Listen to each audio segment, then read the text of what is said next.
Good evening. I'd like to welcome everyone to the City Council work session of Tuesday, March 19th, and call the meeting to order and ask for approval of the agenda. Second. All in favor? Yes. Yes. Okay. Before we have public comment, I want to explain the format of tonight's meeting. We have one topic, and that is the Cannon Beach Elementary School Rejuvenation Project. We will have regular public comment right now, after I'm done talking, after I give my comment.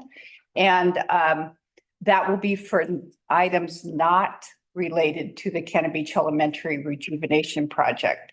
Then we will have a presentation, and then after that, we will open it up to comment concerning the project.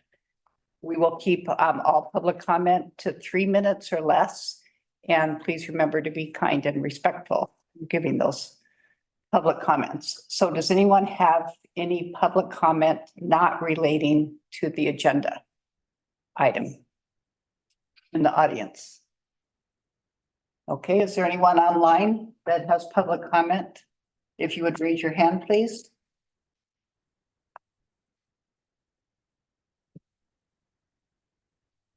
Okay, so we will go on to our first discussion item and only discussion item, addressing concerns about the Cannon Beach Elementary School project. And Bruce, would you like to start, please? Thank you, Madam Mayor. The city received 11 pages and 100 comments, questions, and suggestions regarding the Cannon Beach Elementary project on February 26, 2024. Staff report will take the points made most often, which I'm calling the major themes, and address those first. Excuse me. These letters were submitted in response to the City Council's decision at the February 20th City Council meeting to grant these concerned citizens, represented by Mr. Duber, with an opportunity to pose questions regarding the current CBE rejuvenation project design and consider possibilities for cost reductions. The project team, including city staff, CETA, and Bremick, have made a concerted effort to review both letters received and from them derive a comprehensive list of the actionable questions or concerns. Comments found not to have actionable items are not represented in the attachment. First was what we call the major themes raised in the questions. Number one, major cost element of this presentation alleges that significant cost savings could be realized if the north wall of the gym and associated mezzanine could be left intact, so the restrooms located there could be reused with the existing plumbing or using the existing plumbing trench for potable and waste lines. The flaw of this logic is that there are up to 7 floor levels below and within the mezzanine. Some are separated by as little as 1 inch and others 2 to 3 feet. All parts of the mezzanine must meet the accessibility code for it to be accessed by the public. If accessibility is not accomplished, no part or room underneath the mezzanine may be used by the public, including any recreated restrooms. Other potential issues regarding the north end restrooms, there's no plumbing trench, quote, trench, end quote, from this location. The lines appear to come out of the north side of the gym and are buried on the east side of the building and out to Beaver Street. Because of the routing of the water and waste lines, this option requires more potential disturbance of the artifacts to make the connection from the north side of the gym out at Beaver Street and also makes it difficult to maintain adequate slope for wastewater. C, it is not feasible to make the existing mezzanine meet code.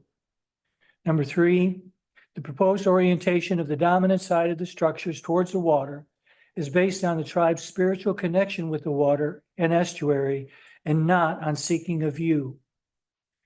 4, there's discussion about putting restrooms in the kitchen in a central location. The gym is on the east, the classroom's on the west, and the lobby is in the middle. The lobby is restricted in that the two sides, the lobby is restricted on those two sides, and it's not large enough to take on a kitchen and or restroom. And the point of that is that the understanding was that the middle would be the area where the gym wall comes down on the west and the school wall is on the east. There's a certain amount of space that's in the middle, that's centrally located, that would be in the middle of the facility. In many cases, it may not be possible to determine the final cost of an improvement if only the cost of what was to be demolished or the cost of what was to be built in its place is known. You have only half of the equation. And many of the comments that were not related to cost and construction were noted as such. So those were kind of the things that came up over and over in the comments. And what now I'd like to do is to have Dustin Johnson, Sita, who is our designer, and Ben Carlson and David Brookings from Bremick, who are the folks that are building the facility for us, address some of the other comments that we received 100 comments, and maybe about 30 or so were actually related to construction. Other were comments, thoughts, those kind of things. So we want to address those 30, and the ones that I just addressed are included in that. So Dustin, if you want to take over, you or Ben? Great, thank you. Madam Mayor, Council, thank you so much for the opportunity to be here this evening. I think what we had envisioned for tonight in presenting these actually 27 line items that we derived from both letters received from Paul Duber and Sam Seidel. And we thought what would probably be most productive would be to go and present the question as it was understood, present a fairly concise group answer, but then open it up after each item for Q&A with the council as needed for further clarification. If you think that that's best if we have that after we open it up to public comment, we'll follow that lead as well. So. What's our preference? My preference would be to keep it as we had discussed. Okay. Because I think it would It's cleaner. allow us to Okay, hear. most- so you'll get our discussion at the end. We'll take good notes. After we go through the 27, okay, Yeah, and the public comment, and then the council will discuss. you got it. You okay with that?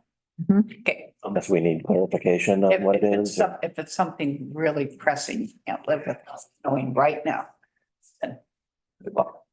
As we go through these, you may hear one of the other persons up here at the panel not presenting chime in to help fill in the answer as needed. Okay, There's 27. Each one of us are going to present 9 just to keep this from getting monotonous. And I think David's going to start us off. Yeah, thanks for having us here. There's a large sum allotted to the projection screens when it seems no operations or management plan has identified the need for this component. If there's a rare opportunity for the need for this item, would it be more economic to rent the equipment or require short-term user/renter of that space to provide their own equipment? Most media intensive groups generally maintain that type of equipment, just as major musical productions have their own group defined PA systems. Adequate power sources are usually the only required contribution from the facility. The response, the projection screens purchase has been removed as part of the value engineering process for the total reduction of 47,397. Question 2, what is the difference in cost to demolish and rebuild the gym north wall and install a proposed viewing area to the park compared to the cost of applying the same view opportunity to the north wall of the lobby? In creating the lobby as the focal point for tribal heritage and display it, would seem logical that the lobby be the point or that the view, and as previously stated, creating access for pedestrian flow through the lobby and into the park. The gym is predominantly to be used for activities not normally associated with quality viewing to the exterior amenities. Response, the specific costs require redesign and exploration. The gym is considered a multi-purpose event and community space. The design aligns with community outreach feedback.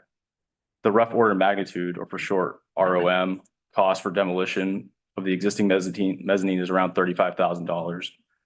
The ROM cost for restructuring openings and finishes for the north wall is around $220,000. Question 3, cost comparison of the bathrooms in the gym in various locations. Cost to refurbish and upgrade the existing bathrooms on the north end versus cost to create a new bathroom facility on the south end. Response, existing infrastructure and layout does not support reusing the existing restroom locations. Question number 4, cost to create a new bathroom facility on the south end. The ROM cost currently included in the budget for the new mezzanine and bathrooms to be built in the south end of the gym is $200,000. This location was selected based on the mezzanine being able to support the gym and the classroom HVAC unit and to avoid additional trenching to the north end of the gym. The cost premium to locate the restrooms on the north end of the gym is around $12,000. Cost and value of question number 5. Cost and value of proposed elimination of the second floor area on the north end versus use of second floor space as storage or other non-ADA compliant usages. Response, current mezzanine configuration cannot be safely accessed by public. The COE feedback asks for the view to the estuary from the gym. Scroll down so we can see.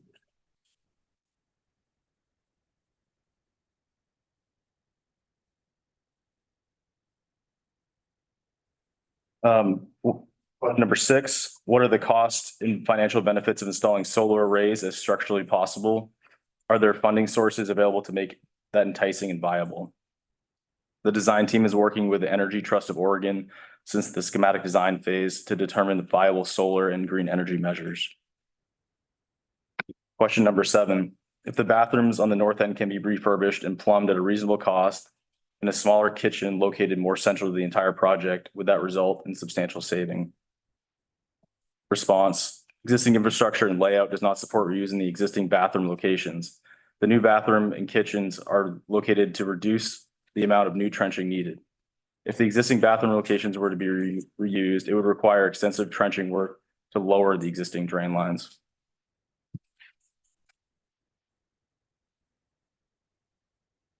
Question number 8, what consideration is being given to acoustic engineering in the gym? This is highly desired and could be costly.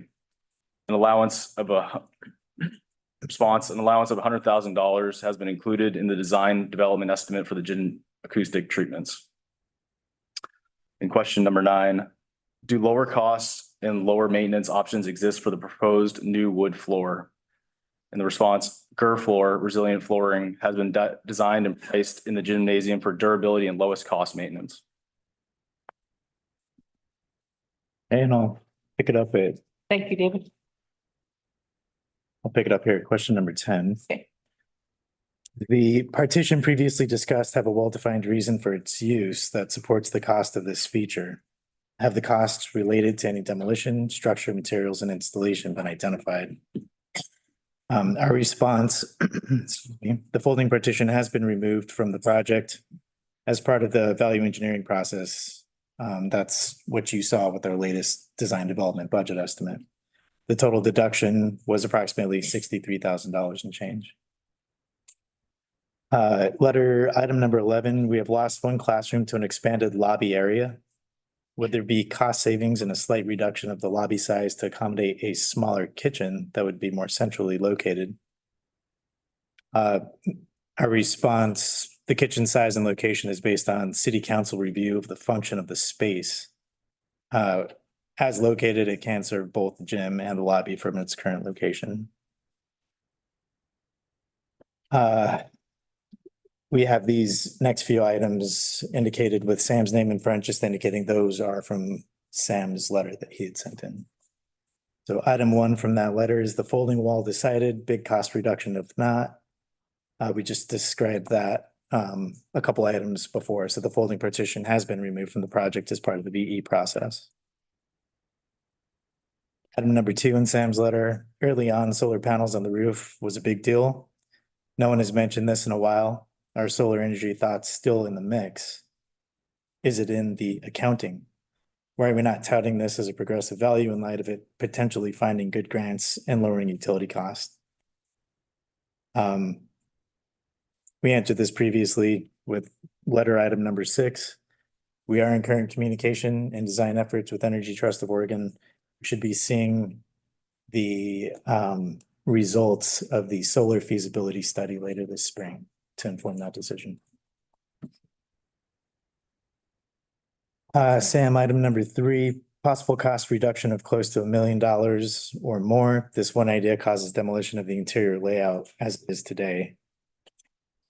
Our response was to see letter item number 4. This relates to rebuilding, to building the toilet rooms at the south end of the gym. And I can read that response one more time. The ROM cost currently included in the budget for the new mezzanine and bathrooms to be built on the south end of the gym is $200,000. This location was selected based on the mezzanine being able to support the gym and the classroom HVAC unit, and to avoid additional trenching to the north end of the gym. Cost premium to locate the restrooms on the north end of the gym is $12,000.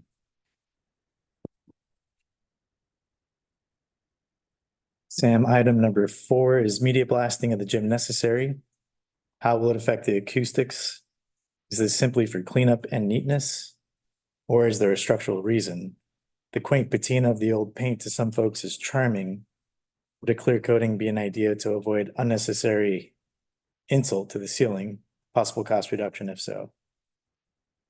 Our response, the media blasting was removed and replaced with painting the structure as part of a value engineering process. That total reduction is $42,783. I will add, we are going to be coming back in front of City Council with finish options. And if one of those options you would like to see is to keep that existing patina that's in there and to clear coat it, we can present that option. Sam, item number 5, there's extensive demolition of the east end of the classrooms. If the 4th classroom could be retained, is it possible to reduce a percentage of the demolition costs? Possible cost reduction if so. Response, reducing demolition at the east end of the classroom building was prioritized during the design development phase. As such, the lobby and adjacent toilet rooms were reimagined in order to maintain the east load-bearing wall of the easternmost classroom, reducing the project demolition costs while preserving the adjacent roof structure. Item number 6, the north wall garage door is listed as a $50,000 plus. Our response was that City Council had approved an alternate design option in lieu of the cost of the overhead doors. I'll add that we're not saying that there is a $50,000 value add here because it is replaced with siding and other fenestration. Item number 7, the north reception area canopy is listed as a $50,000 add if I read it correct. Remick to verify this could be a portion of the combined main plaza walkway roof system. The estimated price, this is our response, the estimated price for the north gym canopy is $48,594. City Council approved an alternate design that had reduced the height. What we're referring there is the height of that canopy when there was an overhead door proposed. To further answer the question, could it be part of the main canopy surrounding the 3 sides of that north plaza? And yes, it could. That is an option that we could look at and present to you as a design option should you wish.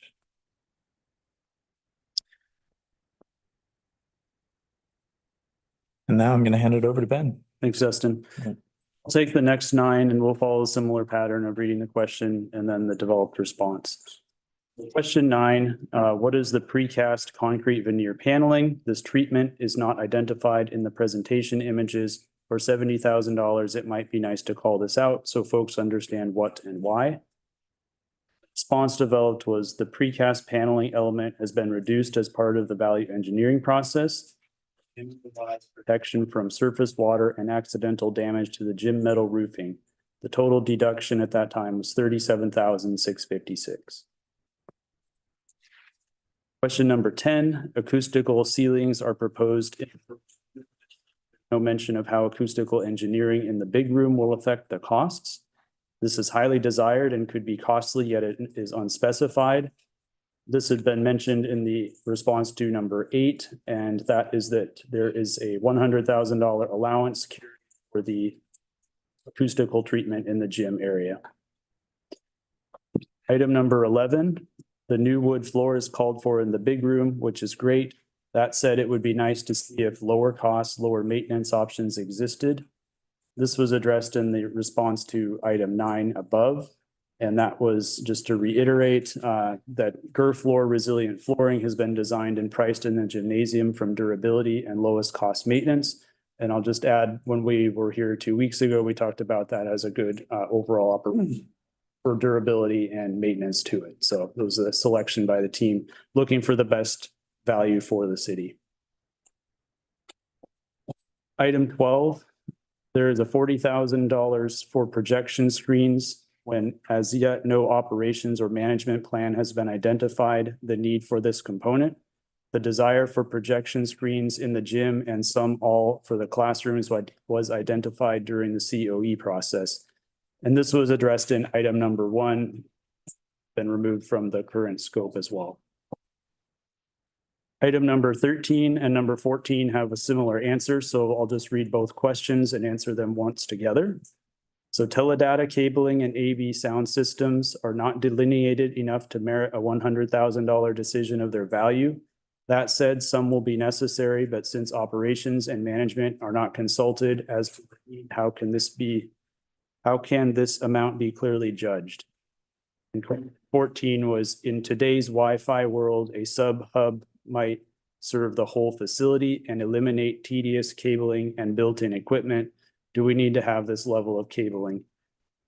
The answer to both of those is that the construction documents phase will further refine the design of both of those items. Further input is needed as to what those systems would be. We do recommend continuing to carry the allowance for those forward in the budget so that it's accounted for in the overall budget. Item 15, the question was, there seems a lot of earthwork, up to $800,000 of it. This seems harshly contrary to the heritage preservation respect of this precious location. Savings could be found when heritage care is prized over and above standard operating procedures. What is the nature of the earthwork? And the response is the $800,000 was a rough cost in the schematic design estimate for earthwork. Within that number, there is building excavation, site development, utility upgrades, and street upgrades. The question for number 16 was, the new landscaping plan needs to reveal how much of a savings it has brought so folks can judge for themselves value between old and new and more reduction. My guess is around 40,000 from noting what has been removed, which would be a noteworthy effort if I'm close. And the response was, the landscape and site furnishings design has been reduced at council's direction and in response to community feedback for a total reduction of $216,147. Okay.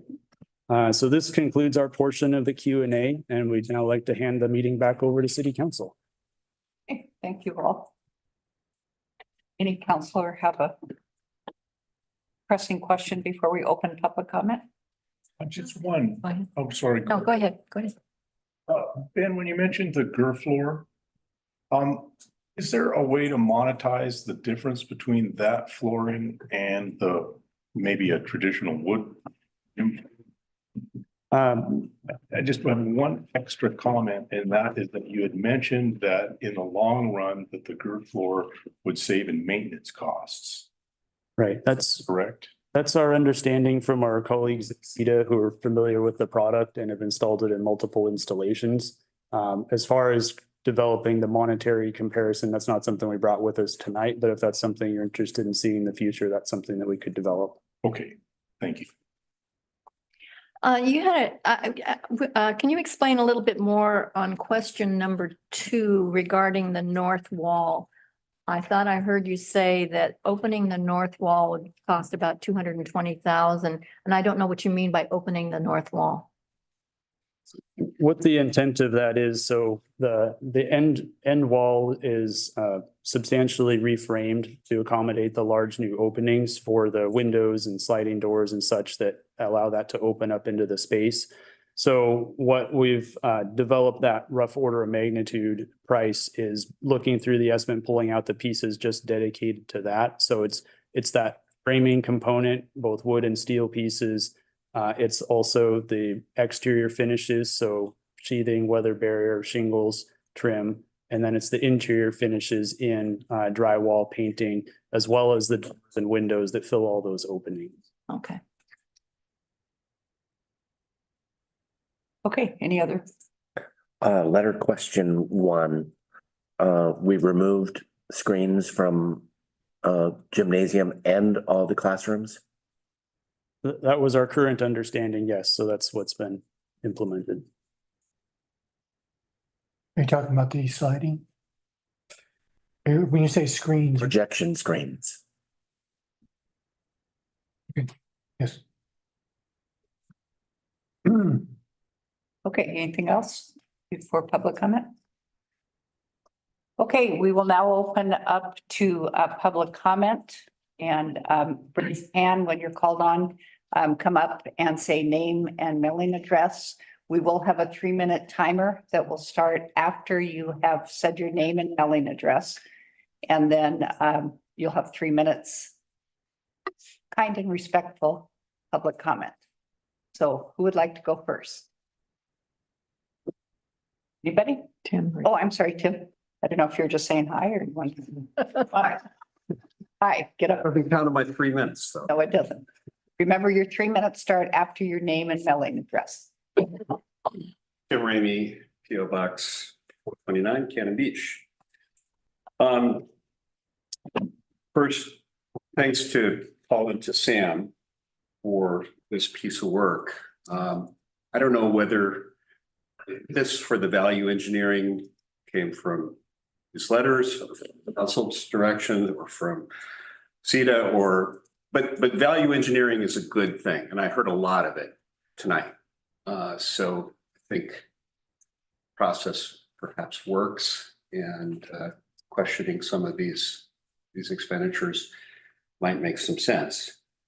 I do hope we get through this and get to closure.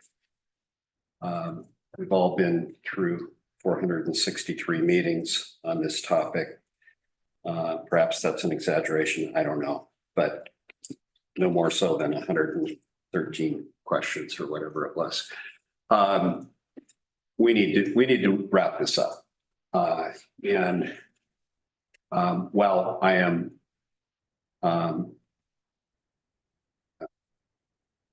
I mentioned the value engineering and perhaps where that came from. It also really strikes me as, some of these questions just are so granular that, to assume that the architects or the engineers didn't think about them.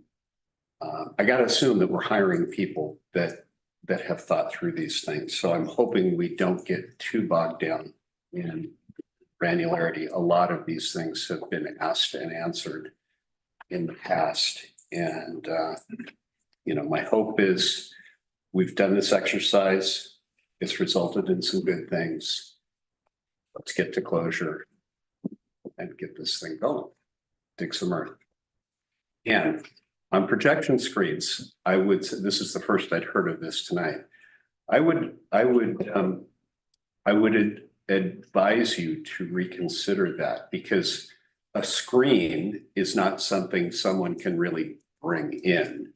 They can bring in a projector, they can bring in the electronics, but the screen is a permanent installation.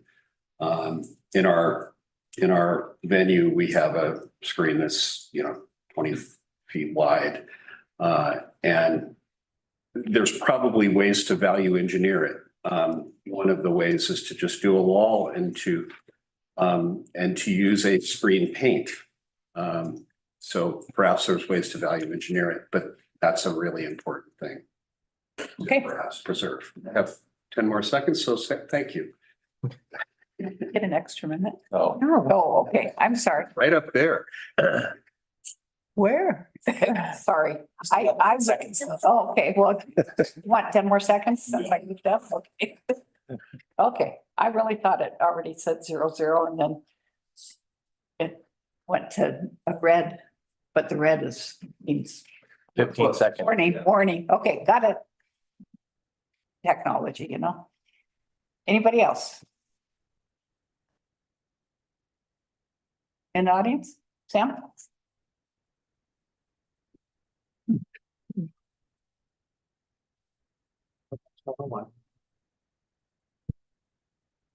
Okay, I know where we are with this. I know it's a done deal. I just want everybody to understand that the process was not well done. And I know that I was part of that process early on because I wanted to be involved in it. I'm hoping that for future projects, we do a better job. That's why the questions were granular. Because those questions needed to be asked from the council to the architects so that they could have a better clue as to where we were going. I could go through this line by line too.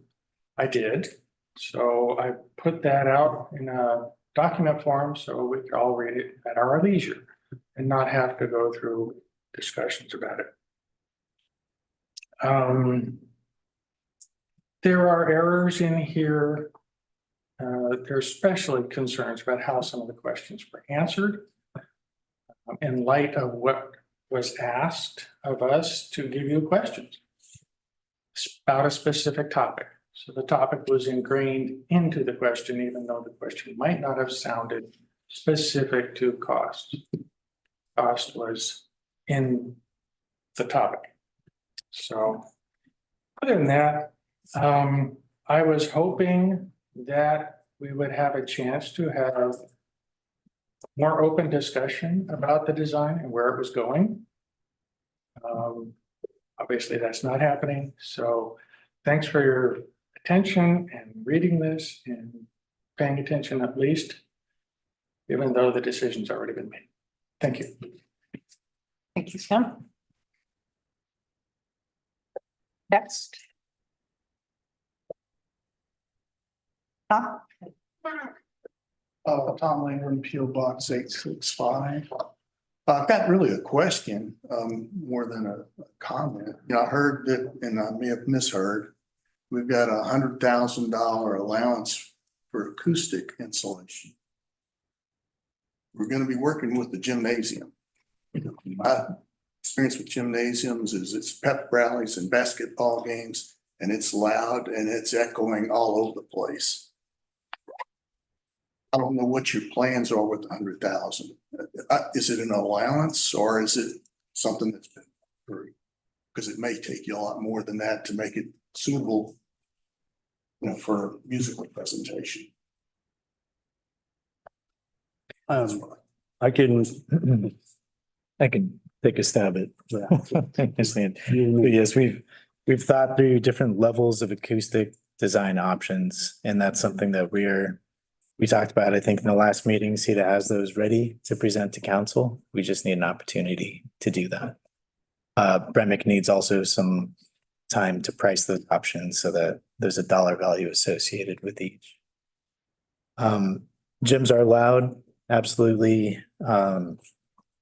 Especially if we were to do a traditional wood floor in there.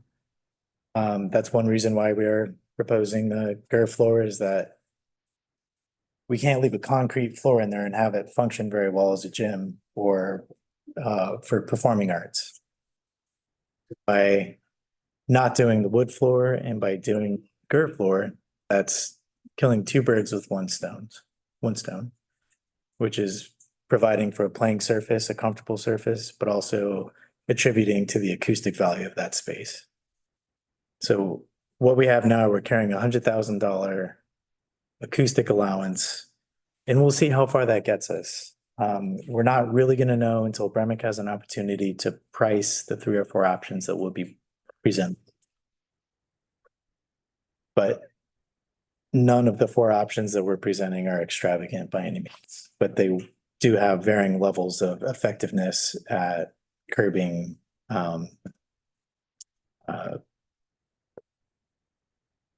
reverberation. Thank you. Okay.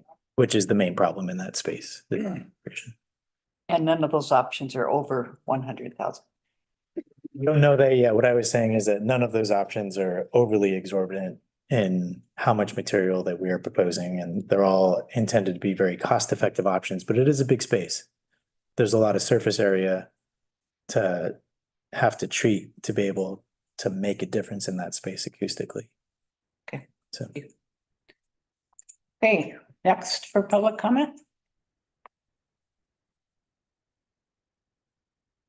No one in the audience? Deb?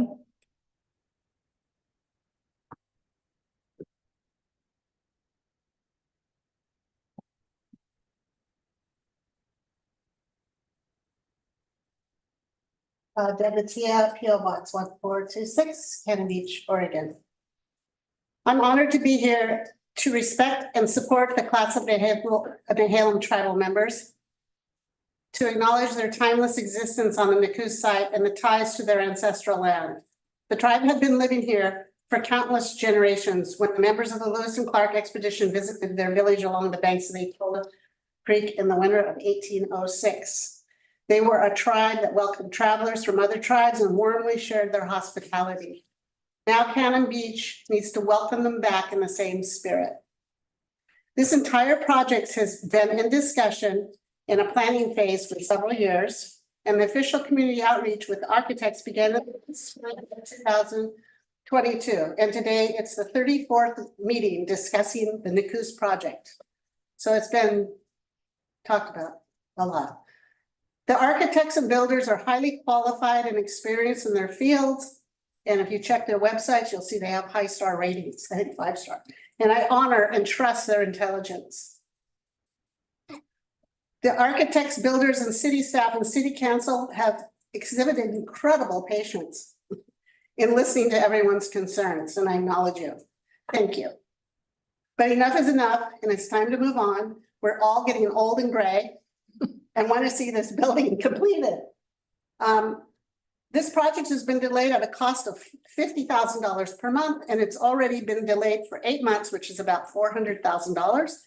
The past 4 months alone with the DRB and residents trying to delay the process, the desires cut costs is costing us more money. That was $200,000.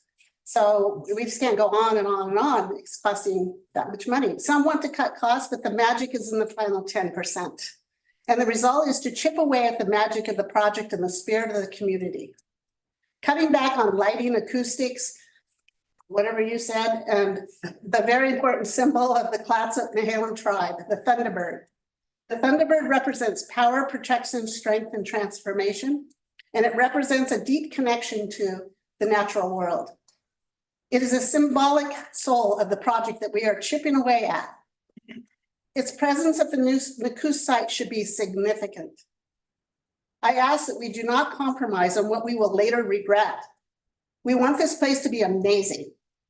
Don't compromise on something that is so special.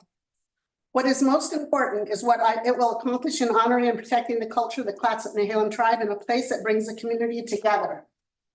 You cannot chip away at the soul of the Clatsop Nehalem tribe or the soul of the people of Cannon Beach.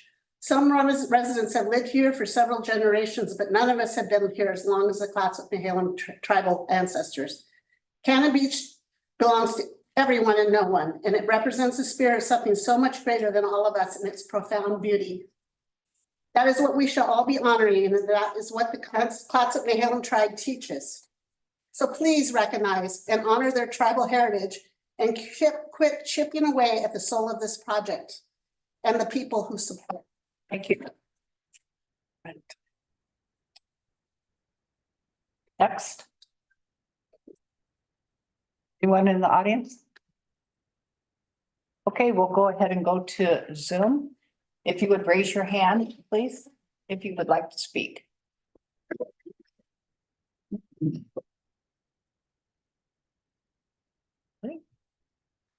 Anybody? Nobody at this time. One more time, if you're in the Zoom audience, if you would like to speak, please raise your hand.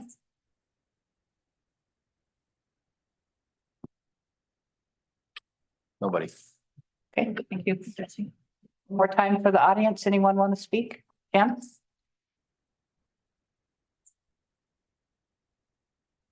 And Cedar Orland, PO Box 778. I want to say I have been involved in this project since I think the beginning. Looking at it in a certain way. And I know everybody has tried really hard to make it the best that everybody can.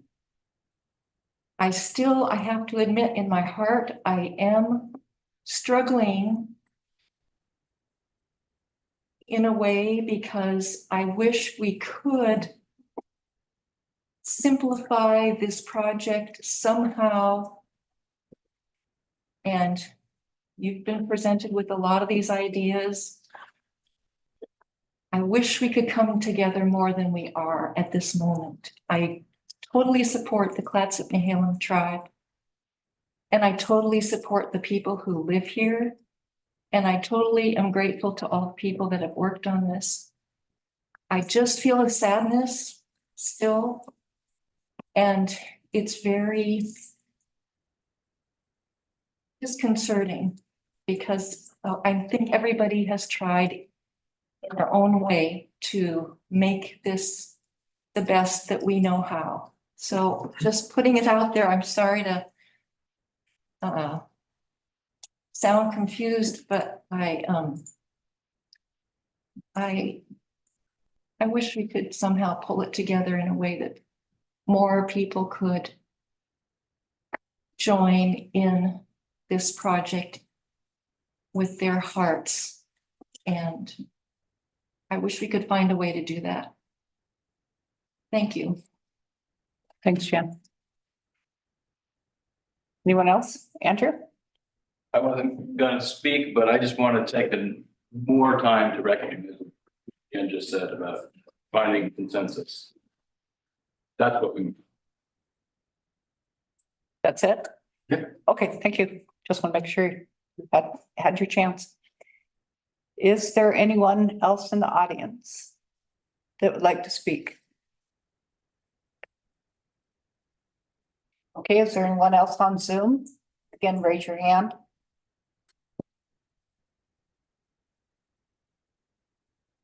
Oh. Okay. We will close public comment and give the council a chance to discuss anything or ask questions. I have one question of Dustin. Dustin, could you go over the, sorry about this, but could you go over the cost reductions that you discussed at the last meeting that we all had? I think there was like over $800,000 cost reductions. Could you kind of go over what those were? Yeah, David's getting those pulled up right now on the screen. I think he's gonna screen share so that folks online can see as well.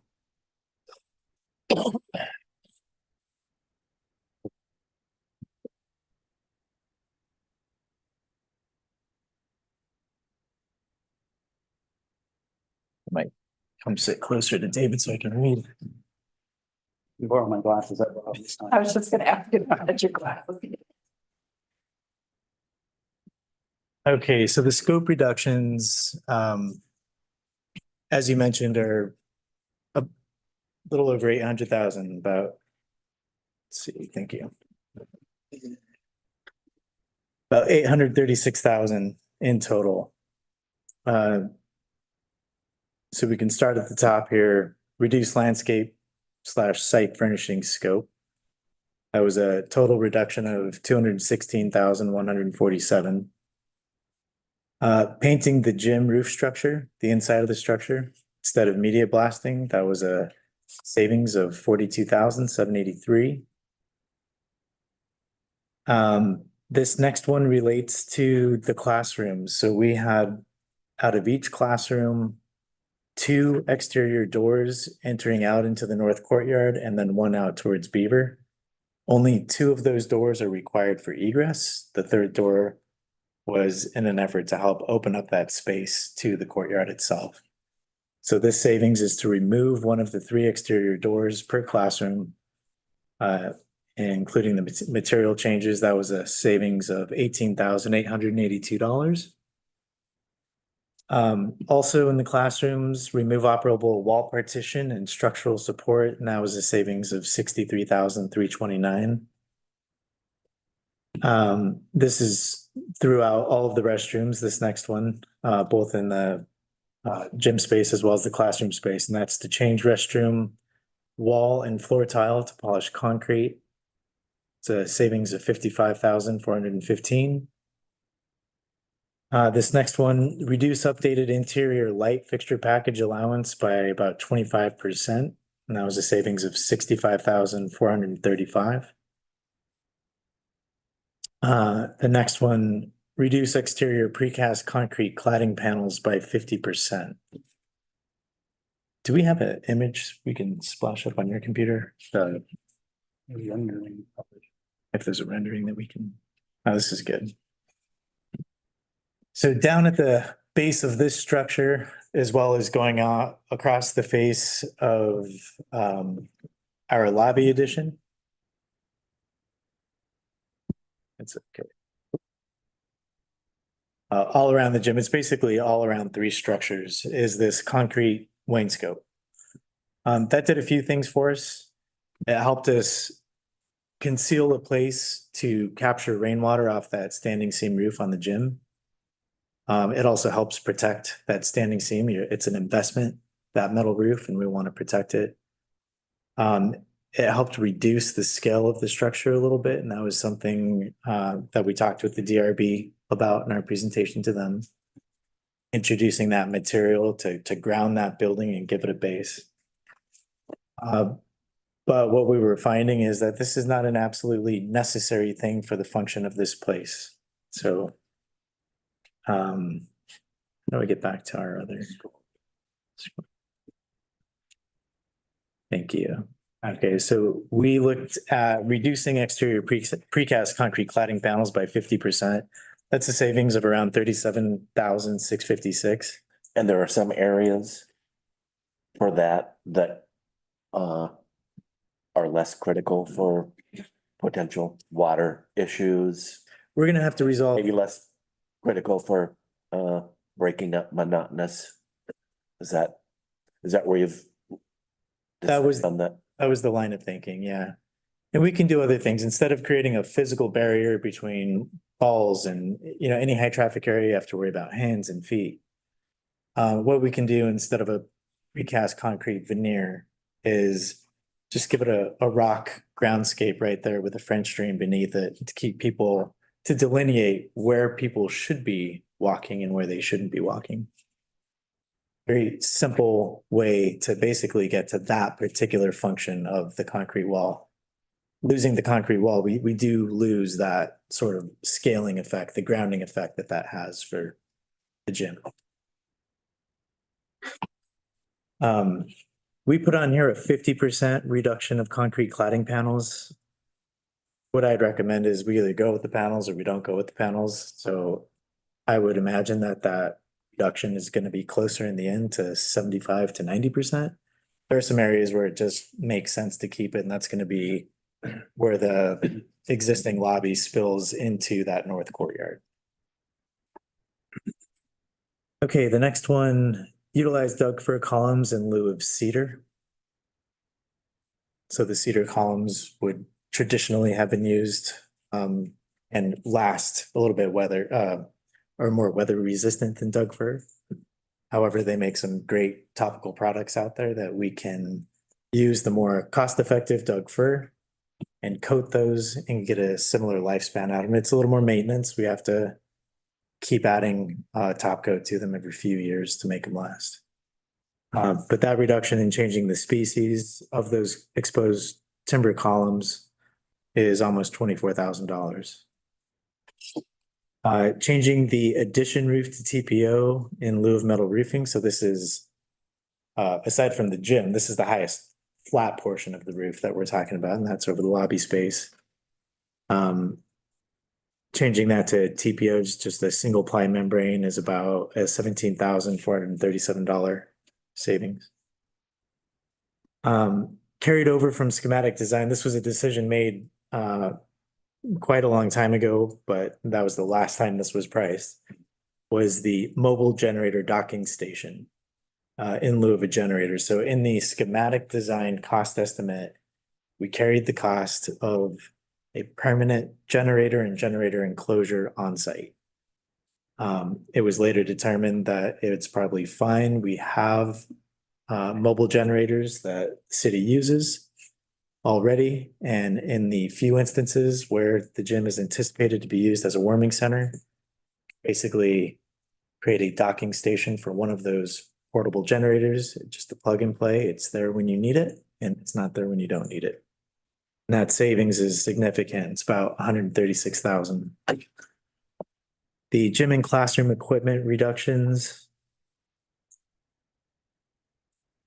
result in about $47,397.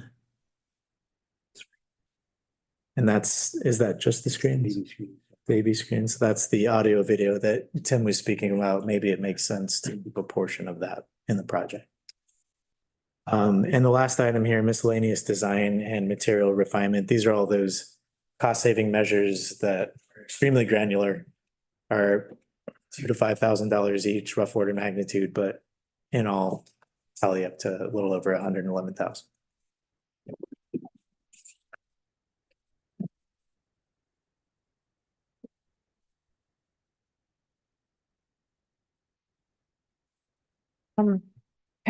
I'd like to know, I think that having at least one screen in the building is really important. Like, there's things like Friends of Haystack Rocks, library lectures where we show, people project things on a screen, and people aren't going to bring their own screen. It's just not going to happen.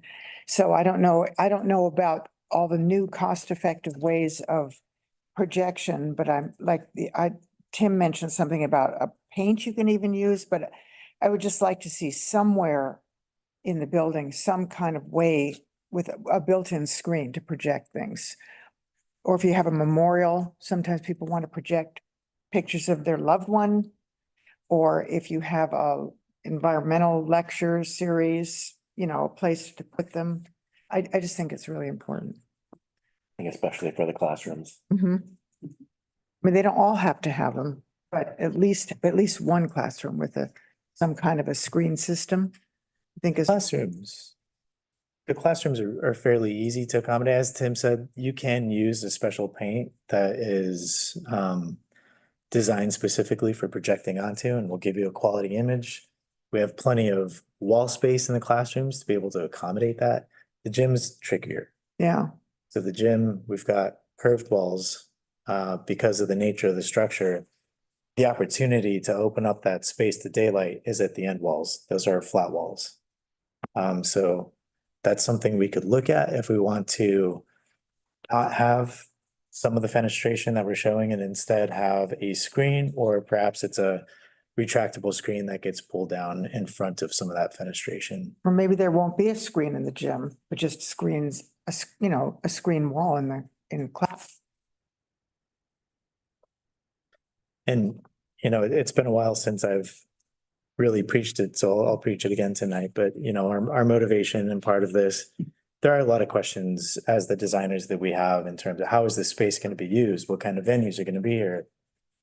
And from that perspective, and not from a cost perspective, but from a functionality perspective, to me, it makes sense to have a screen in the gym. It's an opportunity for a large screen. It's an opportunity to present something on a screen to the largest venue in that at Nick Hughes. So there's going to be times, I think, when you have enough people there that you want to present to on a screen that you maybe can't fit in a classroom. Guess it depends on what it costs. Yeah, right. Any ballpark figure on what that would cost? to put a screen in there? We didn't bring that broken out, but that is something that we could do a study on and share that information. That'd be Okay. great. What I would suggest is that we work with CETA and identify the best bang for your buck locations, and we can cost options to you. And we could do that as potentially a future finishes meeting or something to that effect, right? Yeah. So that you can go through and we can decide where the best places to add those would be, along with the associated costs for those. Yeah, please do. Thanks. Other questions? I don't know, I think this process has identified some real cost reduction options. I think, you know, some of the proposals may be unrealistic or inadvisable, but the idea was to build a flexible space. And it feels like we've got that. I do wonder about removing the folding partition. Not that we won't have time to talk about this, because it will always be an option that we could cut, but in trying to design a flexible space, I really thought that, you know, that would turn what is limited to 3 classrooms into what could be one larger space. 2 of the classrooms become one larger space, so that we're gonna have to weigh the cost reduction versus the flexibility in something like that. But otherwise, I appreciate the options for cutting costs.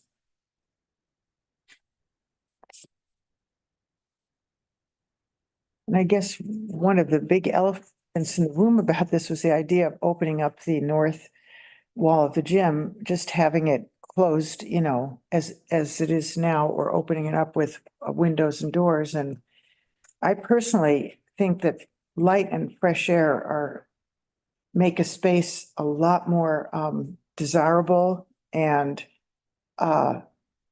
user-friendly. And I just like the idea of having that open, and also the sort of honorary element of it as well. So I'm, even though I understand that there is a cost savings to not opening it, to me, that's such a big part of this, of making that gym space so much nicer. It's worth it. That lands on my inadvisable list as well. Also just being faced with that blank wall, which we all talked Yeah. about, the monotony of some of these things as far as architectural design, and that actually starts to give it there's so many to it. I just can't imagine that's where we'd want to skimp on this. Right. So that's a matter of, I guess, taste or whatever, I don't know, but, you know, I think that from the discussions we've had as a council, we all thought that would be a real benefit.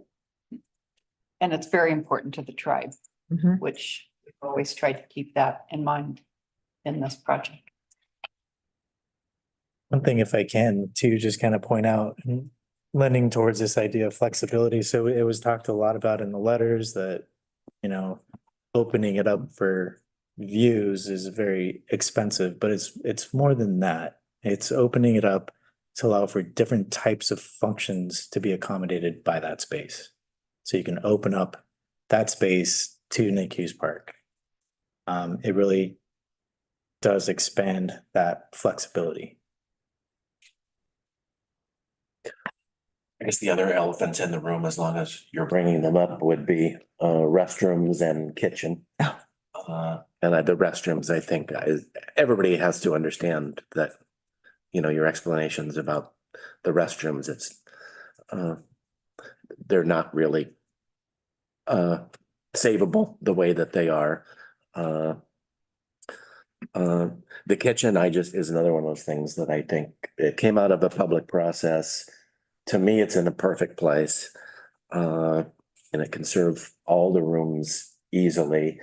You know, there's talk about cooking classes, and there's talk about serving, you know, the larger events that would be in the gymnasium, and then serving events that might be in the lobby, as well as, in the classrooms, and so I don't see a lot to do there. I think the design is what the community was asking for.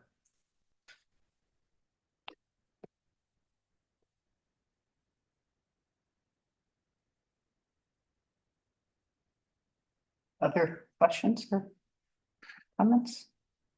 Anything you guys want to add? Oh, I have a question. How many women's room stalls are there going to be in total? This one's design. More than the men's, Hmm? more and larger than, no, in all honesty, we have them split up 50-50. Okay. Because speaking from vast experience, I will say that it is really important to have, the idea of having two restrooms is great.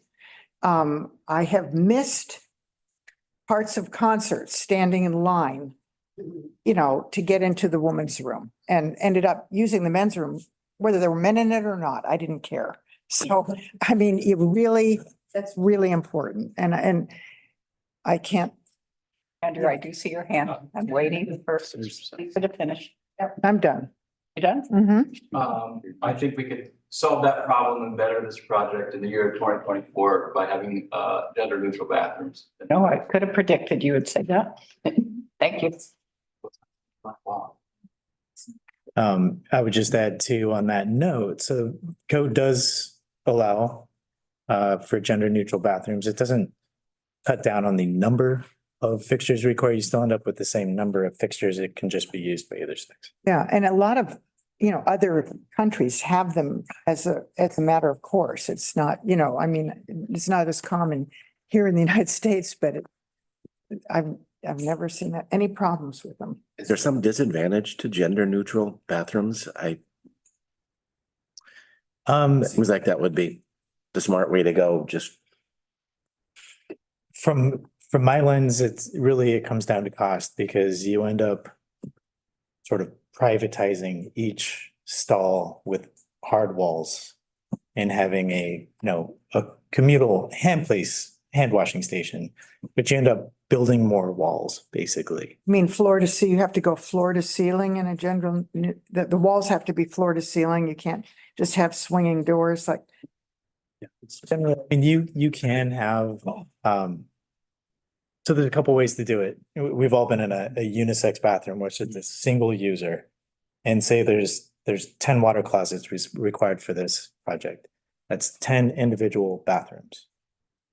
Another way to do it would be to have multi-user toilet rooms, but then within that multi-user toilet room, instead of just having your typical toilet partitions, which are 12 to 18 inches up off the floor and open, you know, from 6 or 7 feet above floor to ceiling, that those would be hard walls. And then you have the whole washing your hands station, everything would be just open. Just open. Yeah. Be interesting to see a cost comparison, actually. Dustin is right. We're actually studying that on several other projects right now, having a similar conversation. And to Dustin's point, you are building more solid wall and doors and frames than you are with a metal toilet partitions, which are a more economical way to go, but provide a lot less privacy when you're mixing people together. So there is a cost piece to that, but it depends. There's a couple different approaches you can do too. Okay. Why don't you include that on the list of items to bring back to us? Already wrote it down. Good job. Anything else? Bruce, any questions? Sam, did you have? Yeah, I rebut a few things from what the council has said. Go ahead.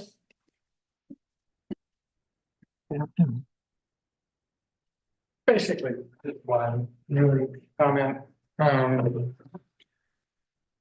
When it started talking about the north wall and where the restrooms are and the kitchen, Gary basically said, we can't imagine. can't imagine it because you weren't shown other options that could give you as much flexibility, as much interest, as much heritage without all the excess. So you can't imagine when you're not fed the proper design options. Thank you. Well, if I recall, we were, We're not. We didn't see Sam's. we didn't see Sam's particularly, but he's not the designer of this building, so why would we see it? We saw what our designers had offered. And one of them, the opening up of the north wall, we had our opportunity to say we don't want it. In fact, it was brought up in a discussion. I remember talking about it. Because I remember Sam saying, oh, well, if someone is speaking at the north end of the building in the gym, they would be silhouetted and your eyes would have a trouble focusing on them because there'd be light coming in. And we thought, well, there's other ways to solve that problem, like move the speaker or, so it was discussed and it was considered because I remember the interaction with Sam on that very issue in this room. Yeah. Did you receive Sam, colorful drawings and layouts of other options? No, it was a discussion. We discussed it and talked about if we wanted it. We did not, I don't remember seeing a colorful drawing. Answers my question. I okay, don't know, how many options did we see for that north wall? 3? No, closer to half a dozen, Pardon me? closer to half a dozen. How many showed the existing structure as it is with options of modifying the existing structure? So How many talked showed about it that. with alternates? We did. It's out of order. We did talk about that. we talked about that, Talked about it. I remember the discussion. about when you were on the council, Sam. I know, and I thought it. Yeah. okay, let's stop the back and forth. Is there anything else? Okay, so we will move to good of the order. Anyone have anything for good of the order? Well, I just wondered, is there going to be any more forthcoming discussion about this, Mr. Sully and his issue or nothing we can do? Hmm? Tellers. What? Tellers. Sellers, yeah, sorry. We are still investigating various aspects of it. It doesn't look like there's too many options the city has to solve the situation on his behalf.